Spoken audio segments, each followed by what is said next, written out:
MyBM உதவியுடன் e-invoice மற்றும் e-way bill உருவாக்குவதற்கான முறைகள்.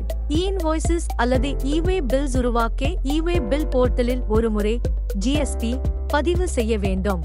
உங்கள் யூசர் நேம் மற்றும் பாஸ்வேர்ட் பயன்படுத்தி கீழ்க்கண்ட லிங்கில் லாகின் செய்யவும். உங்களது கைபேசி எண்ணுக்கு அனுப்பப்பட்ட OTP-ஐ உள்ளிடவும். இடது பக்கம் உள்ள ரெஜிஸ்ட்ரேஷன் பட்டனை கிளிக் செய்து for GST என்பதை தேர்வு செய்யவும். மீண்டும் உங்களது கைபேசி எண்ணுக்கு அனுப்பப்பட்ட OTP-ஐ உள்ளிடவும். Add New பட்டனை கிளிக் செய்து GSP ப்ரொவைடர் வரிசையில் அடி குவாரா இன்ஃபோ பிரைவேட் லிமிடெட் என்பதை தேர்வு செய்யவும். ஏற்கனவே உருவாக்கப்பட்ட யூசர் நேம் உடன் கடைசி 3 எழுத்துக்களை சேர்த்து உங்களுக்கான யூசர் நேம்-ஐ உருவாக்கவும். மீண்டும் அதே 3 எழுத்துக்களை அடுத்த ஃபீல்டில் உள்ளிடவும். உங்களுக்கான பாஸ்வேர்ட்-ஐ உருவாக்கி ஆட் பட்டனை கிளிக் செய்யவும்.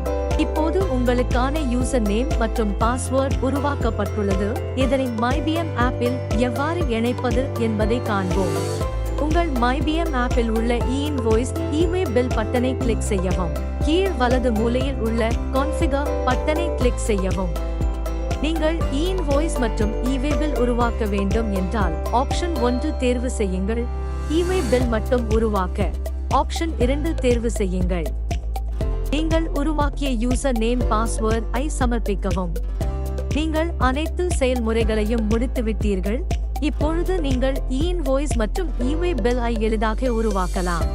உங்களிடம் MyBM ஆப் இல்லை என்றால் உடனடியாக QR கோட்-ஐ ஸ்கேன் செய்து எளிய முறையில் MyBM ஆப்-ஐ பதிவிறக்குங்கள்.